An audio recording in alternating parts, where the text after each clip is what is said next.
In today's episode, Betsy Kerekes, a member of the Ruth Institute family, shares invaluable insights on choosing the right partner for marriage.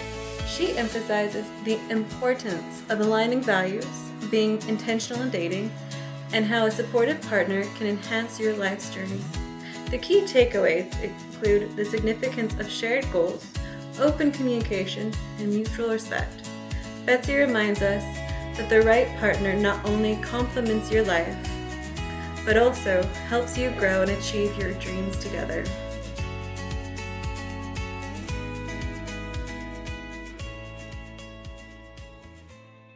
Thank you. Okay, so on the way here, my mom texted and said, are you going to start with a joke, or do you have your joke lined up? And I said, I was going to start with a pop quiz. And she said, that's the opposite of a joke. And so I apologize, but I am going to give you a quiz, and that isn't a joke, but it's just one question. It's pretty simple. What is your goal in life? And the correct answer is not collect all the Pokemon. It would be really funny if that guy right there in the back was like, ooh. But what is your goal in life, your ultimate goal, the reason that you're here? Besides know, love, and serve the Lord, yes. But what else? What is the goal? Anybody? To get to heaven. There we go, to get to heaven. Thank you, Mrs. Rios. Okay, we each have a vocation. It's either going to be single or religious life or to get married. You're all here, I presume, because you want to get married, and that's a great vocation. And the vocation of marriage means that you get a helpmate to get you to heaven. The trick is you also have to get that person to heaven. And then just to up the ante, if you have children, you've got to get your children to heaven too. So it's kind of a serious thing. Be mindful of who you choose to help you on that path, okay? This is serious business. We're one of those creatures that mate for life, like lobsters and penguins and probably some others. I don't know too much about animals, but we're like that too. So once you get married, you burn the ships. There is no exit strategy, and there is no going back. And in a crowd this size, maybe not too many of you have divorced parents, but something that kids of divorce aren't told is that it's hard. Being a child of divorce is hard. And a lot of people don't say that because the propaganda that you see on TV drives me bonkers. The TV shows with the kids saying, I love having divorced parents because then I get twice as many Christmas presents. Like a kid really wants an Xbox more than having an intact family. I have a friend who, her parents divorced and they each got remarried and had more children. And she had to travel back and forth. And the new siblings just got to stay put. And here's the real kicker. At each house there would be family photos of the new family, and she was not in any of those photos. Divorce sucks, okay? Am I allowed to say that here, Father? We don't want that for our kids. So just laying out the importance of this. And something that tends to happen when you've been married for a while and you have children is that you get so focused on the children and, the activities and the sports and the practices and the orthodontics and the eyeglasses and whatever they have to do with your children and the play dates and whatever, that you spend so much time with your spouse talking about what's going on with the kids that by the time they leave the home, you look at each other and you don't even know each other. You've grown apart. So, one tip I have for you now that I want you to remember for years from now is make sure that you're with somebody who you can enjoy 2 indoor and 2 outdoor activities with. So if you like soccer, find someone who likes soccer. If you like playing pool, find someone who likes playing pool. My husband, I'm just going to share this, so cool. I like playing pool, and we went to a pool hall together, which is not as shady as it sounds. It's actually a pretty nice place.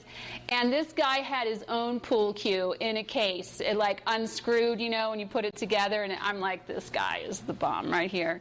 So find somebody like that. Find your pool player who has his own case. All right. But how do you get to that point, right? You got to start with dating, obviously. So dating is hard. I was with another family this morning who picked me up from the airport, and they were talking about how they had a 16-year-old son, and he's like, girls are scary. And I was like, well, we're not that scary. We're not all scary. It's okay to ask a girl out. Think of it as a job application for Walmart, okay? Just sharing the story on the way here. My daughter needed a job. There was an opening at Walmart. I'm like, you know what? Just go for it. It's Walmart. Who cares if you get it? This can be your practice run. So imagine that you will probably always have a Walmart date. You're going to have a date that's a Walmart date. It's okay. If you ask somebody out and then you have a terrible date, and then at the end of it they're like, this was great, but we will not have a second date, that's your Walmart date. Just get it out of the way. No offense to Walmart, though. Walmart is wonderful. Another thing that I want you to know right now is there was this documentary called What is Love? And in it said that person falls in love an average of 5 times in their life. And when I heard that, I was kind of surprised and saddened, because that means that on average you're breaking up with somebody 4 times, or your spouse dies and you remarry. That's ugly. I hope that you guys don't have to deal with that. Be mindful that you are dating with intention. I advise don't date for fun, okay? Don't just date just to have a good time. When my mom went out on a date with my dad, and my mom is a redhead, and apparently guys like redheads. When I said that at the last talk, these 2 guys in the corner looked at each other, nodded, and were like, yeah, I don't get it, but cool. Okay, so my mom went out on a lot of dates, and her first date with my dad, he asked her, how many kids do you want to have? And then later he's like, so assuming they go to college, should we pay for college or should we let them pay for their own college? And she's like, wow, first date, I don't necessarily recommend this, guys, but it is a tactic. But she learned, okay, this guy's for real. He means business. He's not just looking around for a good time. He's looking for a wife. And that stood out for her. She had her pick of the litter, right? And my dad won. So you might want to try that. There was a time, a friend of mine, he was in my house. We were having a housewarming party, and he had just broken up with his girlfriend that morning. And he said to me, she broke up with me because she said sometimes love just isn't enough. And he looks at me and he's like, can you believe that? And he was obviously hurting, so I didn't want to be, I was just like, I'm sorry, buddy, that stinks. I didn't want to tell him, yeah, actually, she's right. Sometimes love just isn't enough. And that stinks because you think in the movies it's so easy. You have your meet cute, as they call it, and then, you fall in love, and then there's some misunderstanding, and then you separate for a bit and it's raining because it's always raining, and then finally there's the misunderstanding is overcome and you chase the other person down to the airport and say, don't leave and take that job in London, I love you, I'm sorry, and then they live happily ever after, and that's the end of the movie, and you're like, oh, that's so nice.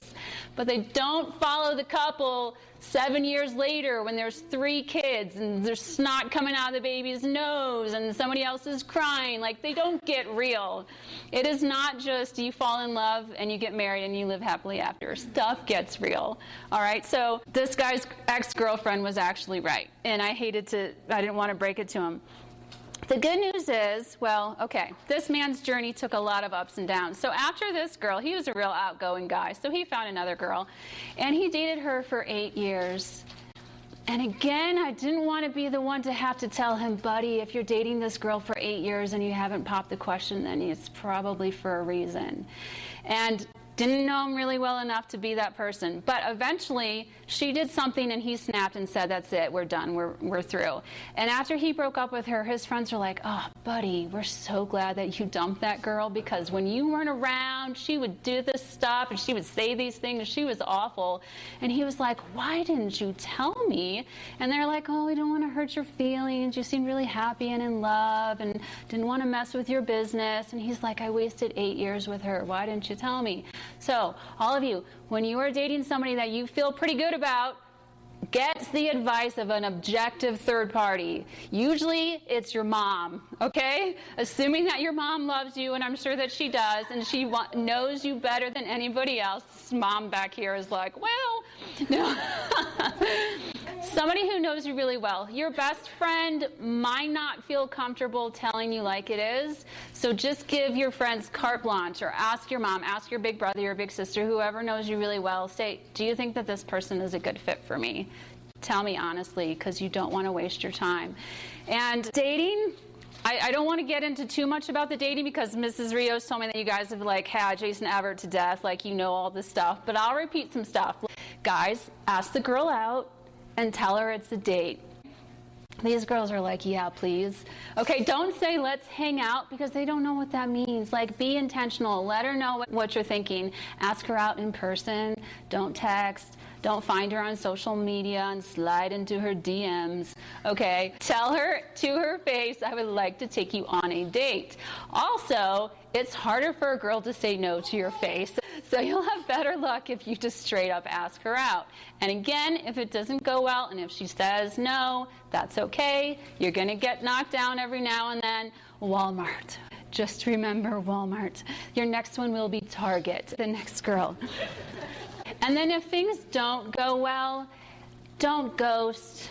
It's just not nice. Remember the golden rule that you learned in kindergarten, do unto others as you would have them do unto you. You don't want to be ghosted. If somebody ghosts you, then be like, bullet dodged. I'm glad I found out that person's a jerk.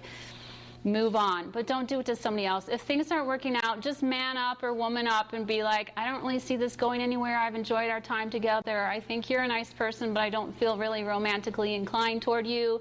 I don't want to waste your time dating me when the right person is out there waiting for you, and I want you to be free. Be free, little bird. Do it nicely and do it to that person's face. Okay, be the type of person you want to attract. If you are attracted to really feminine women who dress nicely, or you like a sharp-dressed man, but you wear sweatpants and sweatshirts all the time, chances are that person that you're interested in is not going to be interested in you. You're not the same type of person. If you're a super workout buff person, loves sports, whatever, you're not going to be attracted to a couch potato. Couch potato, if you like athletes, she's not going to like you if you sit and play video games all day. That is not an athletic sport. I'm very sorry to tell you. Be the type of person you want to date. Behave like the type of person you want to be attracted to you. Ladies, if you dress like you want to attract people who are only interested in your body, you will attract someone who is only interested in your body. If you dress as though you respect yourself, you will attract the type of good men who will respect you. Keep that in mind, please. So next, I know that you guys are young, but people have found their spouses in high school. I know many people. Mrs. Rios, there you go, for an example. So you never know when the time is going to come. Make yourself ready now, right? It's like the women with the lamp oil. You know, are they ready? Did they get their oil? You never know. So start acting like you're on the prowl, but in a good way. So think to yourself, what about me and my personality right now could potentially keep me from being a good husband or wife? Am I lazy? Am I selfish? Do I not know how to give way to another person and let them have what they want? Love is self-sacrifice. That is love. You lay down your life for this person, just like Jesus did for us. So if you can't give in on small things, you are not ready to get married. If you're selfish, if you're lazy, work on that. Also, if you have any addictions, I hope not with this crowd, but I will share some stories. When you get older, when life gets harder and things get rough and you might form an addiction, I want to tell you some stories. The same friend of mine who I was talking about, who had the divorce, remarried parents, and back and forth and whatever, she grew up, she got engaged, and after getting engaged, learned that her fiancé was an alcoholic, and she said, I'm out. Nope, deal breaker. So she broke up with him, later on found somebody else, happily married now. Another woman I know knew that her fiancé was an alcoholic, and she thought, they were both Catholic, and she thought the grace that you get from the sacrament of marriage will fix them. 6 children later, they got divorced, and now there are 6 kids in the world who have to deal with all the fallout that happens for children of divorce. One of them feeling like it was their fault. A lot of times children of divorce think it was their fault. It was not their fault. Also, all of the social studies, the statistics about all the things about dropping out of high school and getting into drugs and alcohol and promiscuity and juvenile delinquency, by and large, children of divorce. Okay, assuming that you will love your future children, and I'm sure that you will, you want the best for them, and divorce is not the best for them. Okay, not that I want to scare you, but let's just know what we're dealing with here. There's drugs, there's alcohol, there's the P word, porn. There was a study that has been done for decades, since I believe the 70s. Every decade they've been asking men and women about their desire to get married.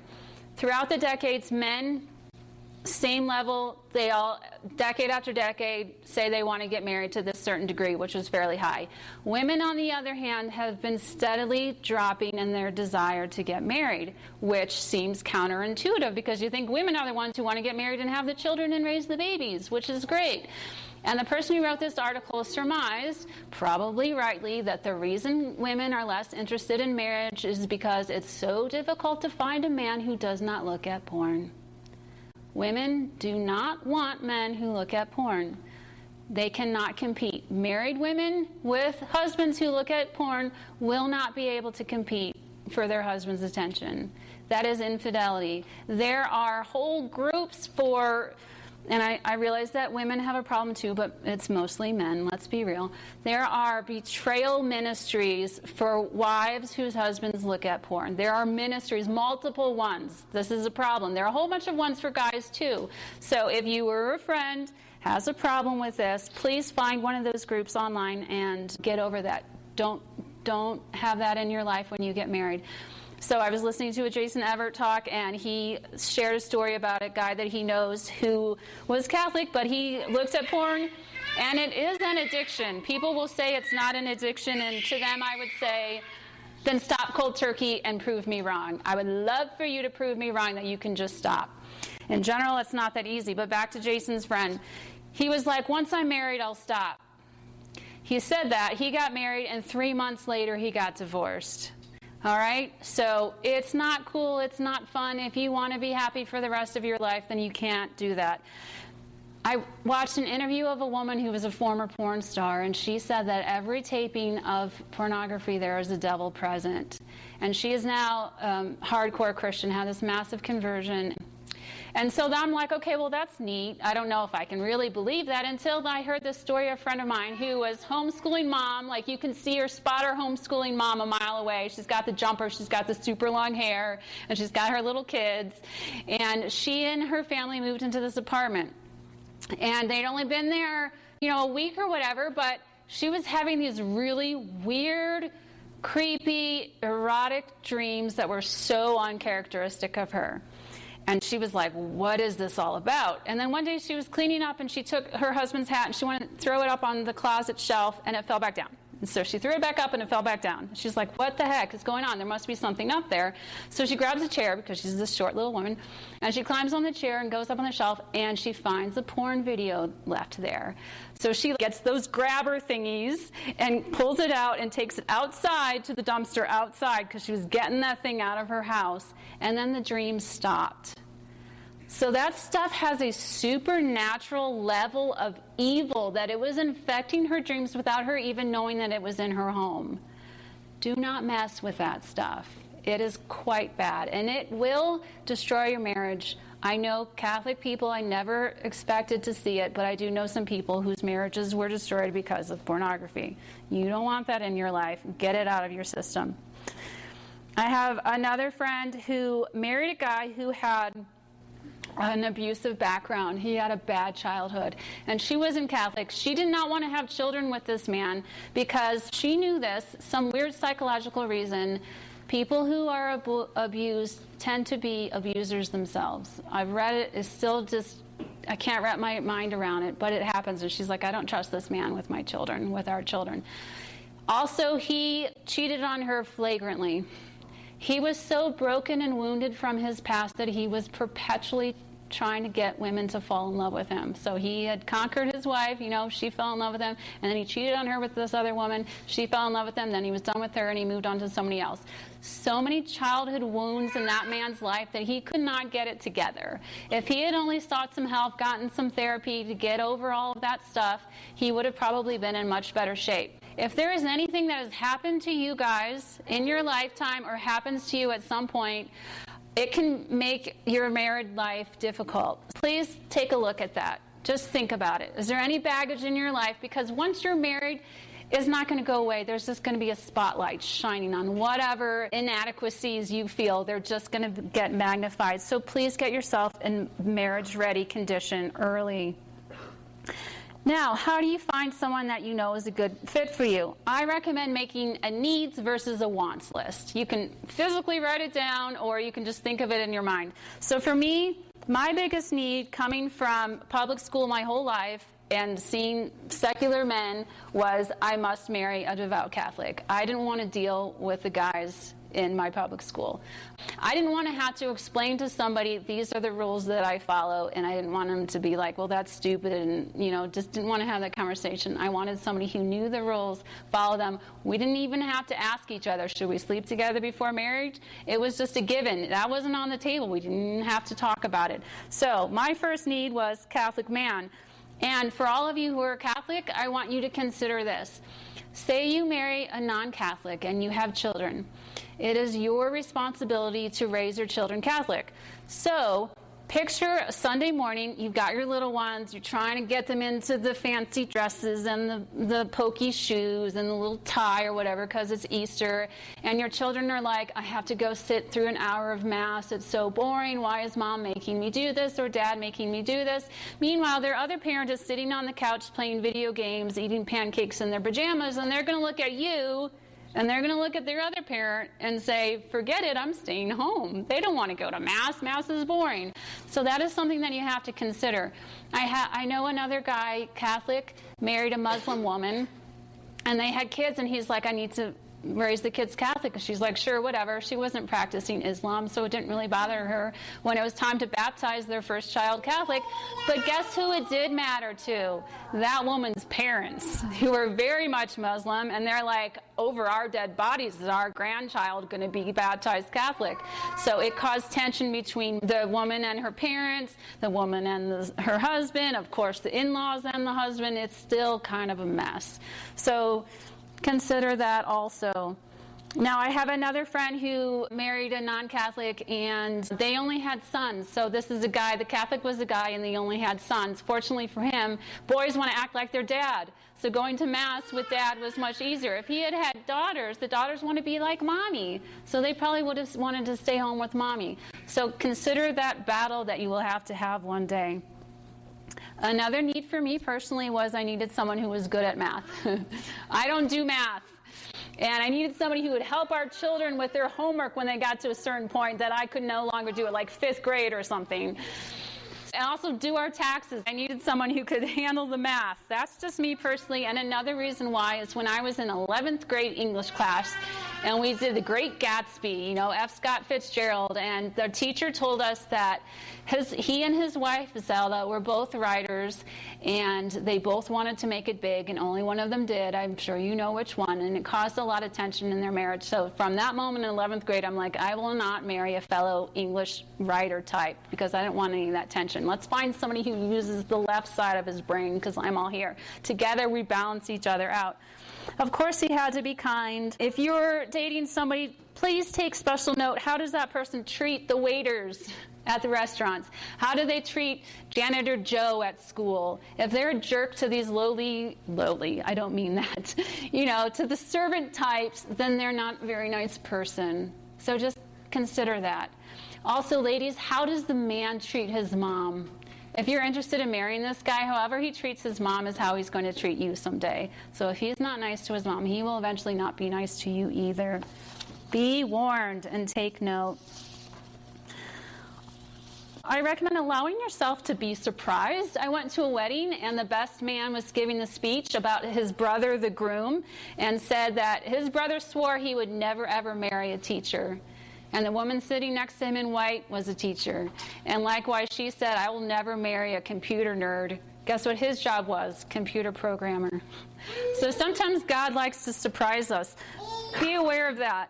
When I moved to California from Ohio, I was moving out here with my former college roommate who was very competitive, and she was going to be working at the same school with me, and I didn't want there to be any drama. So I prayed fervently, Lord, please don't let there be any single eligible men at this school because I don't want to deal with the drama. I don't want to deal with the competition with my roommate because we had to drive, we commuted together, we worked together, we lived together. It would just be so much drama. So I was so fervent. And God laughed because there was one single man at that school and I ended up marrying him. So he was like, I hear you, but no. And at that point, my husband had been at that school for a couple of years and he was a young single Catholic guy. So every mom of the little kids had a sister or had a neighbor or had a niece and kept trying to introduce him and set him up with all these different women. And every time he'd meet another woman, he'd be like, is this the one? Is she my future wife? And every single time I was like, nope. And so he finally just gave up. He's like, I'm so tired of looking, I'm so tired of anticipating that this might be the person that I'm just going to stop thinking about it. And then guess what happened? I showed up. So sometimes if you just let go and let God, as the cliche goes, it works out for you. So do not focus all of your attention on finding this person, just focus your attention on God. Also, it's okay to be friends first. And I say that because when I wrote that book, one of the women who has a ministry, and she read it and endorsed it and put her little blurb on it, she said, I agree with everything except for the thing about being friends first, because once you hit that friend zone with somebody, then it's over. Then you can't date them. And I was like, hold up. So that guy, my future husband and I, he lived up north. I was 45 minutes south in San Diego. I lived with 3 other girls that I'd gone to college with. He would drive down every weekend to hang out with 4 single women. I can't imagine why he'd be interested in doing that. But he did that every weekend. He would call first and invite himself over, and then eventually there would just be a knock on the door on a Saturday night, and we'd be like, okay, Paul's here. And what would happen is we'd go to the movies, all the 5 of us, and we'd come back to our apartment and people would talk, and I'd be over here and he'd be over here, and then after a while he'd be here and I'd be here, and then after a while he'd be here and I'd be here. And before we knew it, all of my roommates had gone up to bed.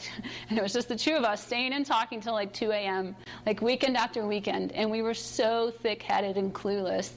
Finally, we're like, oh, you know what, we get along really well. And we had already told each other that we didn't want to mess around dating somebody we weren't going to marry. So we kind of like gun shy about dating. When finally I was like, you know what, you're really, really nice to me, like above and beyond. I think that there could be something going on here, and I kind of need you to like make a decision because it's driving me crazy.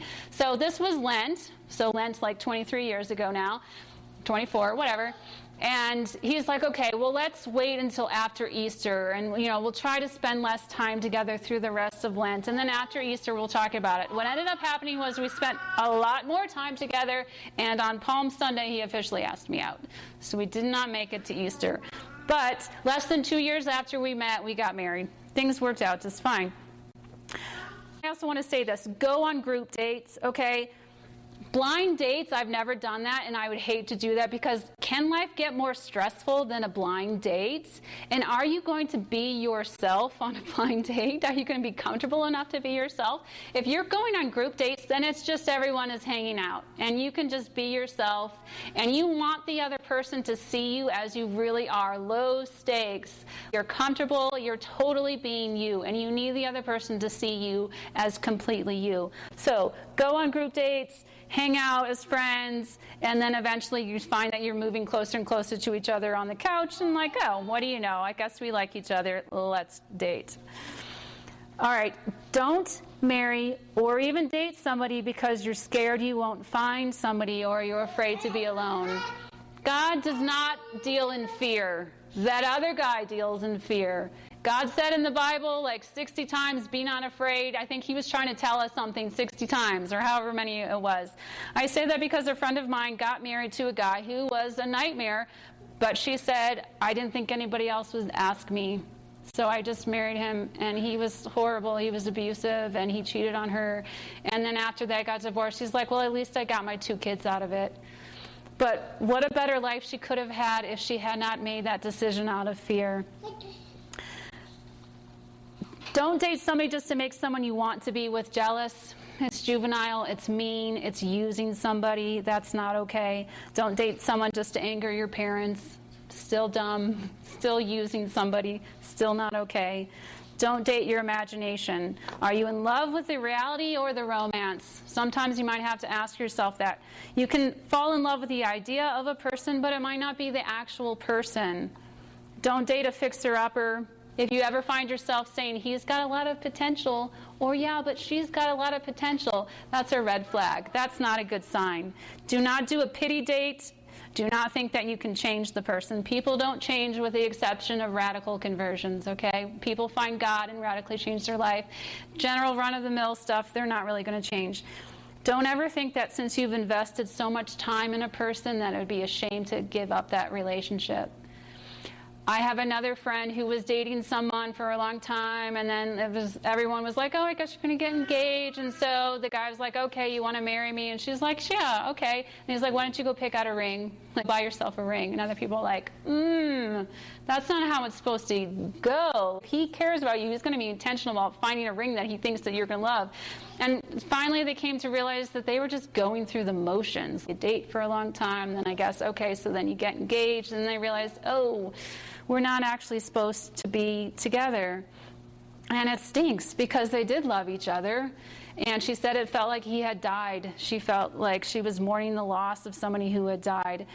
My sister was engaged to a guy and super in love, super excited, and then she let slip that she can't wait to homeschool her children. And he was like, that's a good one. And she's like, no, seriously, I want to homeschool our kids. And he's like, no child of mine is going to be homeschooled. Homeschooled kids are whack. And she was like, no, public school, no way. And he's like, public school all the way. They had to break up.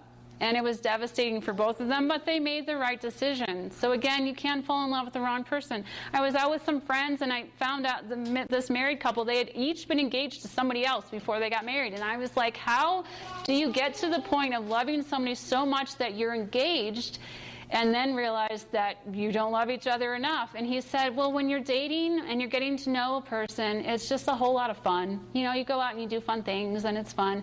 But once you're engaged, the pressure is on, and then the cracks start to show.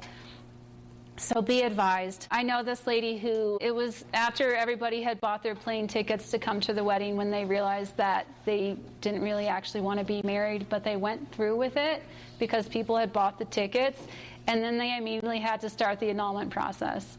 So make the hard decision. This is the rest of your life. Remember the lobsters and the penguins, mate for life. Don't mess this up. No pressure, but seriously, don't mess this up. Okay, ask yourself, who are his or her friends? Who does this person hang out with?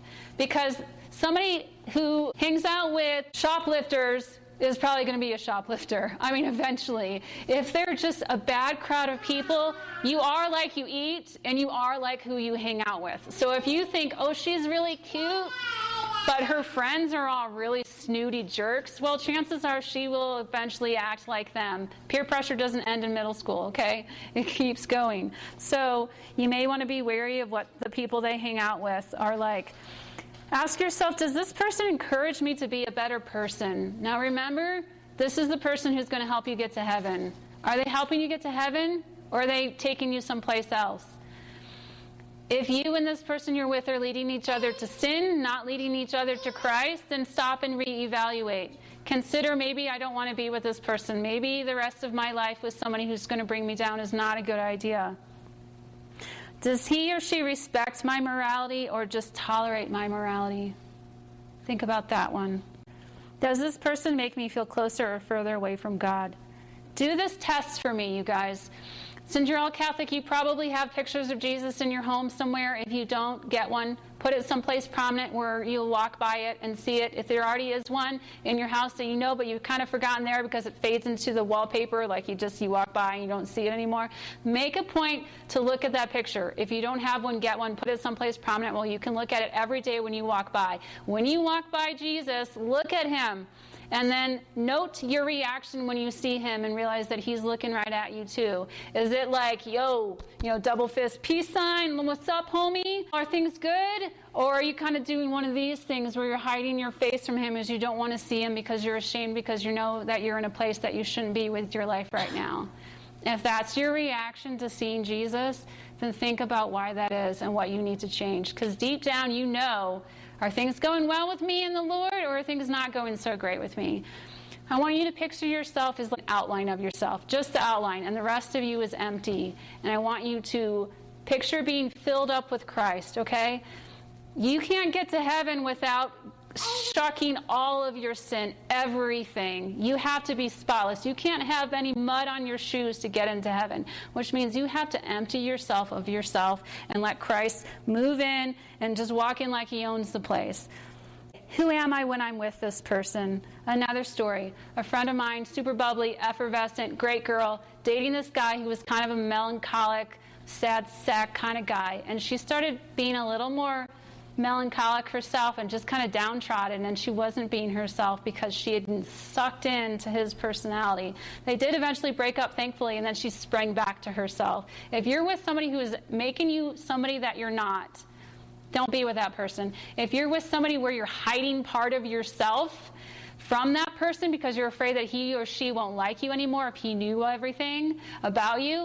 Like, there was this woman I knew who really liked this guy, and he really liked her, and they had a lot of fun together. She didn't want him to know that she was Catholic because he was a total secular dude. They were like diametrically opposed, but she was enjoying it, and she's like, given the opportunity, I could totally fall in love with this guy, and I know that he's totally wrong for me, and if we got past the surface level and got down deeper about who we really are, things would not go well. But gosh, he's cute and he's fun, and I'm in trouble because I'm going to fall in love with him. So she prayed about it, and the guy moved. He just moved across the country. So she was like, oh, dodged a bullet there. You must be fully yourself. You must be at peace. You must feel at home. You must feel safe with this person. You must not have any nagging doubts. If there's anything about this person or this relationship that you're like putting in the back of your mind, like, yeah, but it's fine. It's not that big of a deal. It's okay. He only looks at porn a little bit. It's not that big of a deal. No, you got to pull that back out and look at that. Face it head on.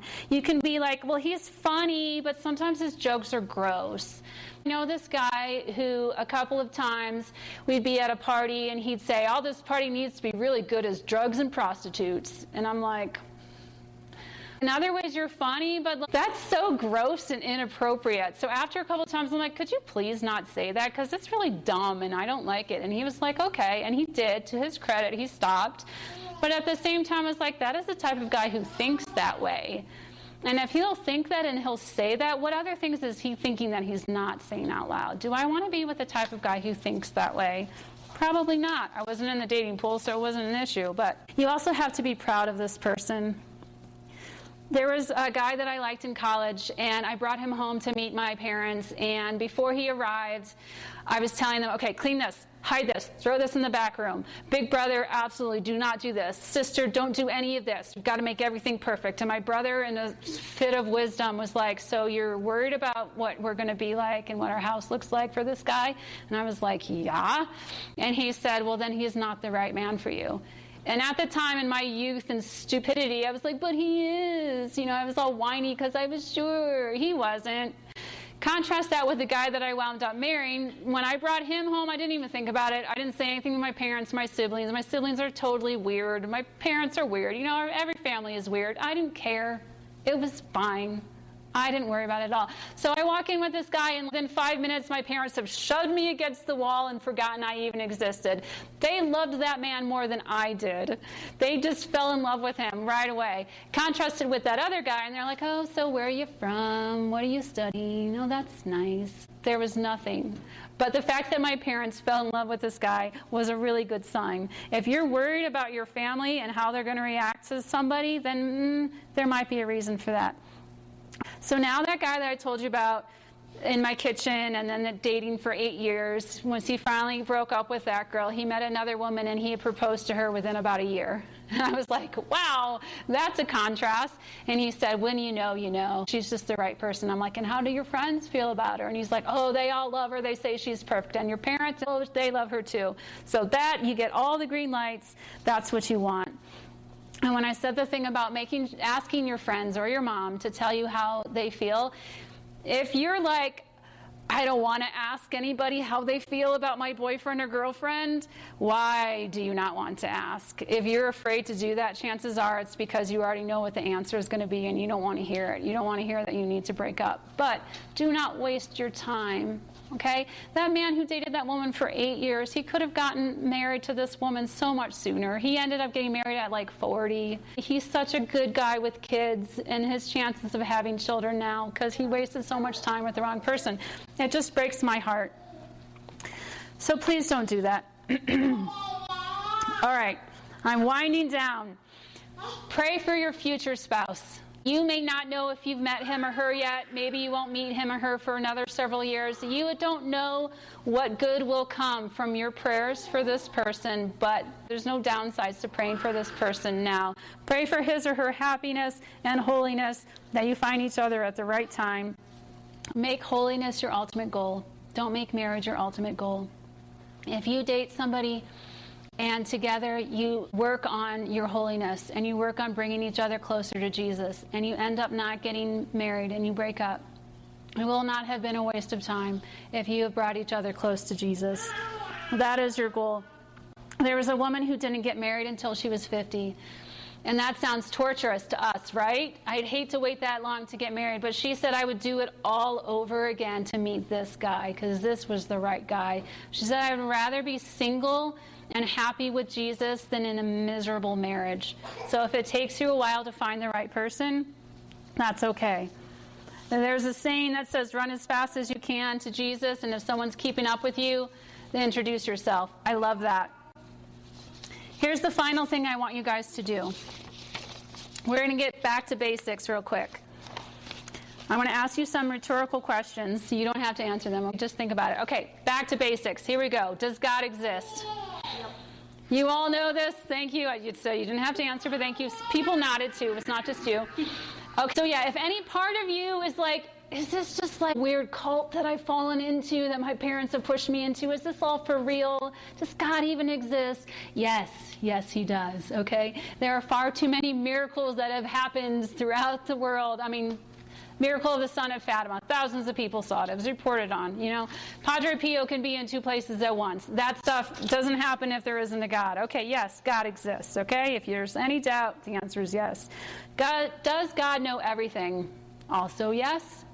That is kind of what it means to be God, is you know everything. Does God love you? Yes. Okay? If any time in your life, maybe not now, but maybe sometime later on in your life, and you fall into some sin and you think, God can't possibly love me because of what I've done, there is nothing that you can do that he has not seen before. Have you burned down villages? Have you committed genocide? I doubt it. God loves you, and God will forgive you for anything that you've done. That's why he sent St. Faustina Kowalska into the world, to teach us about his mercy and the Divine Mercy Chaplet. And he said, call on me. 70 years from now, and you're on your deathbed and you've been a terrible person, just remember, call on Jesus' mercy. He promised that he will be merciful and he will forgive you. Just ask. We've established God exists. God knows everything. God loves you. Does God want you to be happy? Of course he does, because he loves you. Does God know what will make you happy? Yes, we said he knows everything. Therefore, he knows what will make you happy, and he wants you to be happy because he loves you. Ergo, QED for you trigonometry or whatever math class you did proofs, not the math person, I'll ask my husband. Therefore, the way to be happy is to do what God wants you to do. It's just right there. He loves you. He knows everything. He knows what will make you happy. So do what God wants you to do, because what God wants you to do is what will make you happy. And then the trick is, well, how do I know what God wants me to do? Well, first of all, there's this book called The Catechism of the Catholic Church. Everything you could possibly want to know about your faith is in this book, even whether or not it's okay to get tattoos. They even put that in there. And there's also CatholicAnswers.com if you've got any questions. There's Theology of the Body Institute for any of those sorts of questions. It's all out there. It may not be fun to be living your faith. It's all right, dude. It's all right. Showing me his tattoo. He's so ashamed now. It's all right. Anyway, so now I've lost my train of thought. What was I saying? Sorry. It's all right. So bottom line, Give your life to God, okay? That's really all that matters. If you have a prayer life, things are going to be okay. And maybe you're like, but how do I pray? Do you talk to your friends every day? Probably. Is Jesus your friend? You betcha. And he's always available. He's not sleeping. You don't need to text and say, yo, you up? He's always up. Okay? So when you're lying in bed at night or when you're alone in the car and you have some time to think and you can just be like, God, let me tell you about my day. And you might be like, Father, Son, Holy Spirit. And then Father, Son, and Holy Spirit are like, oh, that's us. We're up. Let's listen. So then he already knows what happened, sure. But just, he loves it when you talk to him. Just tell him, can you believe that Sally said that to me today? That was so mean. If you know a Sally, I'm sorry. I'm sure she's nice. But anyway, just talk it out. He's always there for you. And if you get into the habit of talking to him, you'll also get into the habit of listening to him. And maybe you won't physically hear his voice, but you'll get the nudges. You'll get the grace. When you go to confession, you get grace. You get grace to see your sins better. That way, when you go to confession the next time, you make a better confession. You get even more grace. And you become a better person. So, empty yourself of yourself and let God enter in, okay? If you have Jesus as first and foremost in your life, everything else will fall into place. Always go back to Jesus and everything else will be great. I promise you. Thank you.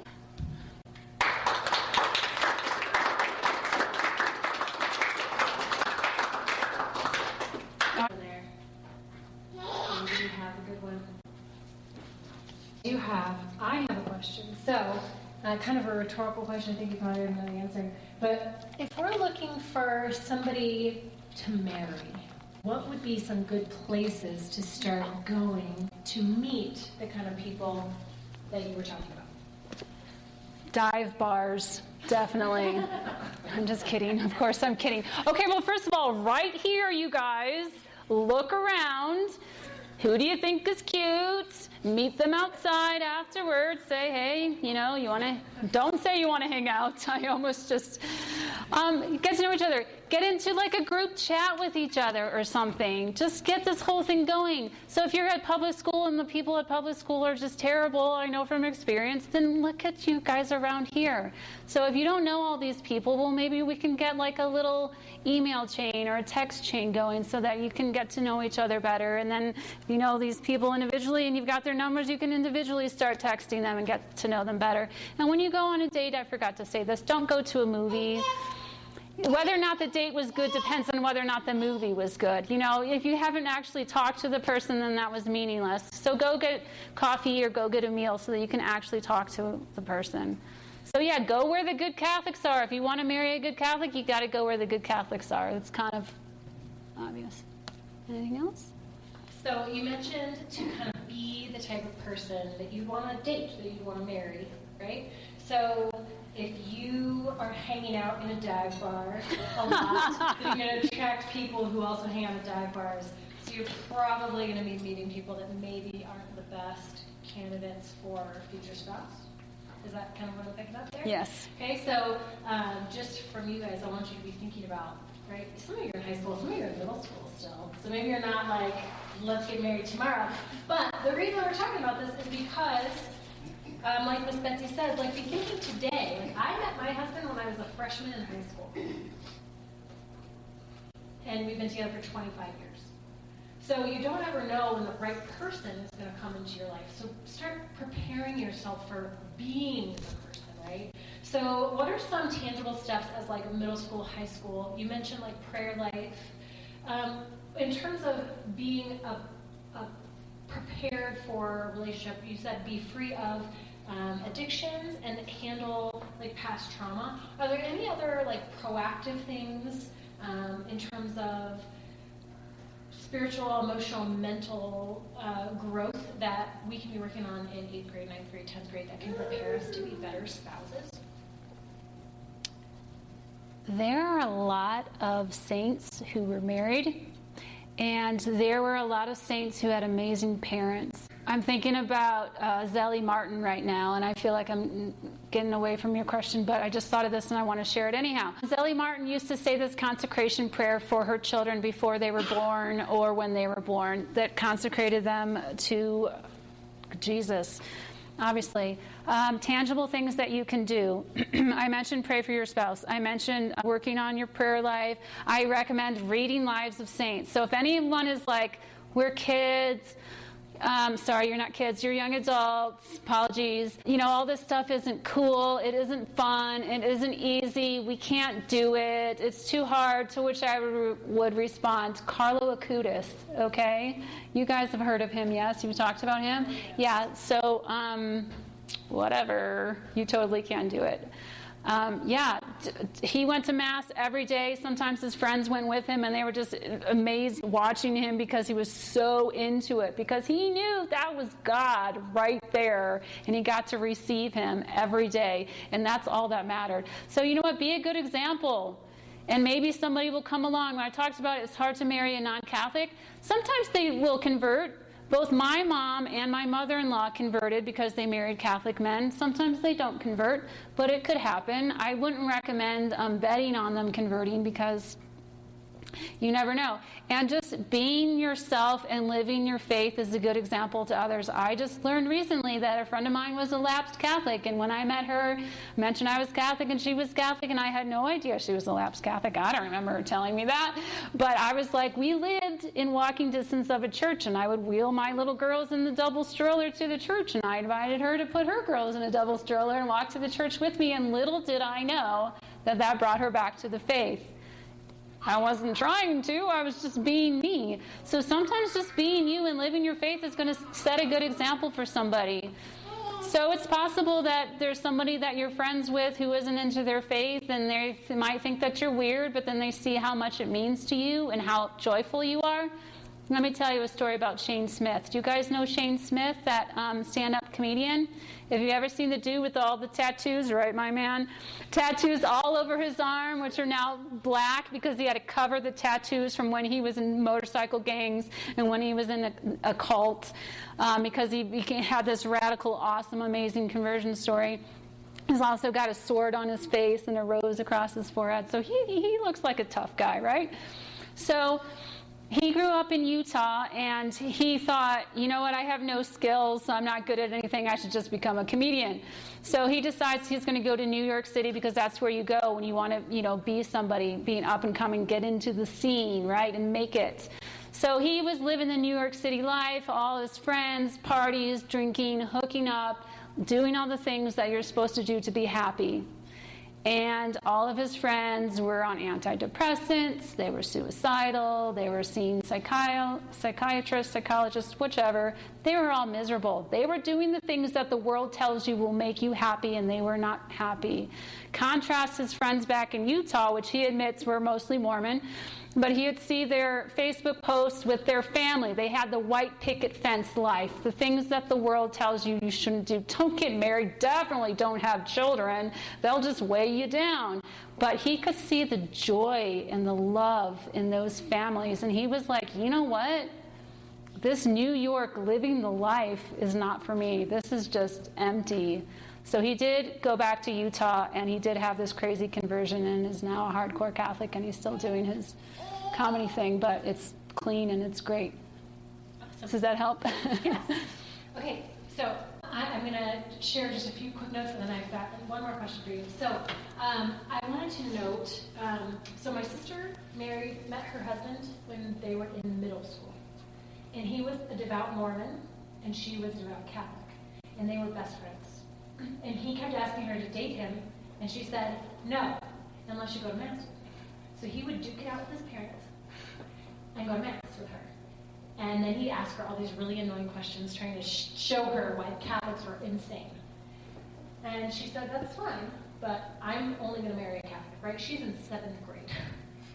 And my sister is a very big personality, and she just knew what she wanted from a very young age. So if that's not you, that's okay. It wasn't me either. I was essentially an atheist from 18 to 25, so my story is very different. But they dated in high school only on the condition that their dates were like to Mass and to youth group and to go do youth group activities. So he'd go to like eulogies with them, and he went to Steubenville with them. And his parents were very mad about the whole thing, of course, because they were Mormon. And so she started going with him to their youth group things as well. And they had these really intense debates. to this day, they still love to just debate each other about everything. Again, find somebody who enjoys two things outdoor and two things indoor that you like, and they both like to argue. Okay? And so they continued to have this debate until his senior year of high school, and his parents were pushing him to do his mission. Do it because they're more friends, and they go do a mission, right? And he told his parents that he was not going to go on a mission. He was going to join the RCIA, they call it RCIA then, to become Catholic at Easter. And he almost got disowned, but he had decided that after 6 years of doing this friendship dating thing with my sister, that she was the one he wanted to marry and he was going to be Catholic. And it was in the whole arguing and trying to figure out whether or not, like, he was trying to prove her wrong, right? Catholics are crazy. This whole faith is insane. That he actually found this profound experience, and in that, her bringing him to that is what brought them together. And now they've been married for 20 years, and they have 7 kids, and they do homeschool. They're a little cuckoo. They lived for a year in an RV with 6 kids and 2 dogs and traveled the country. So when I say they're crazy, I mean like they're actually crazy. And if they weren't before, they are now. But they're crazy in love with each other. And so I concur that having that, like as you're meeting people, maybe they think you're nuts, right? And if you just are, and you want to have that really strong relationship that is going to last for your entire life, and so that you can kind of avoid that divorce culture and the 5 breakups, right? Start as you intend to go on. So be who you are, and kind of make that list, that must-haves, the needs and wants list, and then don't deviate from it just because somebody is cute. Cuteness wears off. Okay, I'm getting old. The cuteness wears off. Okay, I still think my husband's cute. Would the 20-year-old girl that I was probably think my husband's cute now? Probably not, right? Because we're shallow. We get old. Things get wrinkly. We're not as cute. So don't marry somebody because they're cute. Find things you have in common. And the other thing I do want to note is that while we've been talking tonight about who to marry, like I said, we've got 8th grade, 9th grade, 10th grade, all the way through young adults. As you're discerning, right, there is a discernment process as we're trying to date and we're doing things. You may get the answer that none of these people are the right person, right? And Betsy was sharing about her friend who got married at 50, and that's the path for some people. But sometimes the reason we're not finding the right person is because God is calling us to something different. And as Catholics, we believe there are other vocations. So like Father Michael has a different vocation. He is taken vows and is effectively married to God. He's married to the church. The church is his spouse, right? And we met last year. We had Lisa Hunt come talk to her. She's a consecrated virgin. She has taken vows to be married to Jesus in a religious. She is a non-religious. I don't know how you would explain that, but she is not in a religious order. She lives in the secular world, but she is married to Jesus, so she will not become married to another person. So if you're constantly kind of hitting these dead ends, there may be a different calling for you. So just be open to, like she said, sometimes God throws you a curveball. You're like, I don't want to do this, and God like, whoop. Like, has anybody watched the movie Father Stu? Yes, love right? that. He becomes Catholic to chase a girl that he thinks is cute, and then he gets the girl, and then decides, no, I'm going to be a priest instead. And she was mad. Okay, she was very mad about it. But that was his path. That was his calling. So nobody's path is the same. So I just wanted to throw that out there too. That this is our focus tonight. But that doesn't necessarily mean that that is the calling on your life. So if you are getting something different from that, there are lots of awesome people in the parish to talk to that can maybe help you discern that process. All right, my last question for you is, please tell us all about your books. Oh, well, okay. You can purchase them because she'll learn more. Thank you. Okay, sure. So I've been speaking to you about 101 tips for marrying the right person. Some of what I said was in here. A lot that I didn't say is in here. So this was actually born from a dream. I feel like St. Joseph had his hand in this. I was dreaming about, gosh, it'd be cool if there was a book that listed all these things that would be great to do. And then I woke up and I'm like, maybe I should do that. So I called my co-author, Dr. Jennifer Roback-Morse of the Ruth Institute. She's like, okay, let's do it. So I feel like St. Joseph was instrumental in that because God spoke to him through dreams, and he's obviously all about marrying a good person. He's kind of hit the jackpot, right? And then the other one I have down the line, 101 Tips for a Happier Marriage. This is the first book that we wrote. It has several translations. It was featured in a talk show in Poland. Believe it or not, that's like the coolest thing that's ever happened to me, is have my book be on a Polish TV show. And then we get to Being a Happier Parent or Laugh Trying. This is my comedy book about all of the pitfalls and things that I learned along the way from being a mom and things that I wish I had done differently. So it's comedy and also some advice. And then finally, my first novel dropped in December. It's called Wish I Was Here. I published it as Ilsa Ray just to separate from my nonfiction books.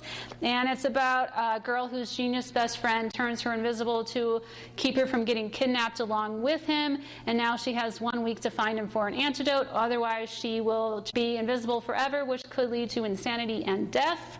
And so she has to follow clues that he left behind for her.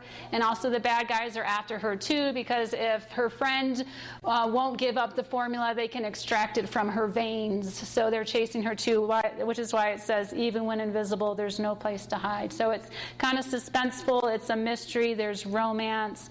There's humor. There's complex family dynamics. Yeah, so that's a lot of fun. And I have it on good authority. It might be a book club book, so I have some with me. I only brought 10 copies. If you want one signed, you have to get it tonight. Otherwise, you're going to get it from Amazon, and it won't have my signature on it. So, fair warning.